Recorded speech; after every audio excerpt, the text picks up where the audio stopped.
প্রচন্ড শীতের রাত। উনি মাগরিবের নামাজ, এশারের নামাজ পড়ে একটা মসজিদে শুয়ে পড়লেন, আর শুয়ে শুয়ে হাদিস পড়তেছেন। কি পড়তেছেন? কথা বলেন। আর মনে মনে ভাবলেন রাতটা মসজিদে কাটায় দেই, ফজরের নামাজ পড়ে আবার বেরোবো। কিন্তু দারোয়ান এসে বলে মসজিদে থাকতে পারবেন না, ওঠেন। দারোয়ান আছে না, কথা কন।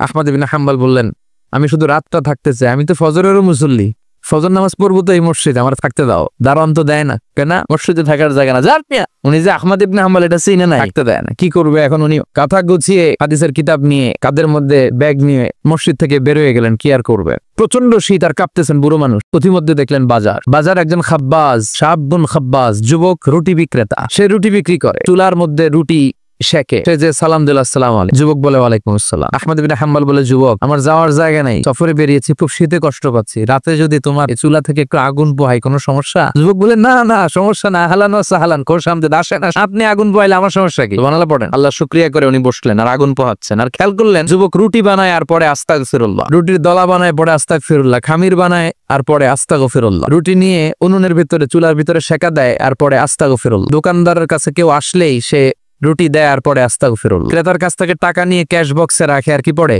আবার রুটি বানানো শুরু করে আর কি পড়ে, খালি এটাই পড়তেছে। ইমাম আহমদ ইবনে হাম্বল তো অবাক, কিরে এটা আবার কেমন যুবক, খালি আস্তাগফিরুল্লাহ। উনি প্রশ্ন করলেন যুবক ঘটনা কি? আসার পর থেকেই তোমার দেখতেছি তুমি রুটি বানাও, রুটি বিক্রি করো আর পড়ো আস্তাগফিরুল্লাহ। মালাকা ইয়া শাবাব। যুবক বলে আস্তাগফিরুল্লাহ আমার সবচেয়ে বেশি পছন্দের আমল, আমি সব সময় আঠার মতো ইস্তেগফারের সাথে লেগে থাকি আর সব সময় পড়তে থাকি আস্তাগফিরুল্লাহ, আর এর বদৌলতে আল্লাহ আমারে মুস্তাজাবুদ দাওয়া বানিয়ে। আনতা মুস্তাজাবুদ দাওয়া, তুমি মুস্তাজাবুদ দাওয়া রুটিওয়ালা। আমি এত বছর হাদিস পড়াই, আমিও তো মুস্তাজাবুদ দাওয়া না, আর তুমি রুটি বেচো বাজারে, তুমি মুস্তাজাবুদ দাওয়া। তুমি দোয়া করলে সব কবুল হয়ে যায়। যুবক বলে না আনা মুস্তাজাবুদ, আমি আমার জীবনে যত দোয়া করেছি কবুল করে নিয়েছে কে? সব দোয়া কবুল করে নিয়েছে আল্লাহ, একটা দোয়া ছাড়া। কয়টা? আহমদ ইবনে হাম্বলের কৌতূহল, কিউরিওসিটি আরো বেড়ে গেল। সব দোয়া কবুল হয়েছে, একটা দোয়া ছাড়া। মাজা আলিকা দোয়া ইয়া সাহেব, কি সেই দোয়া?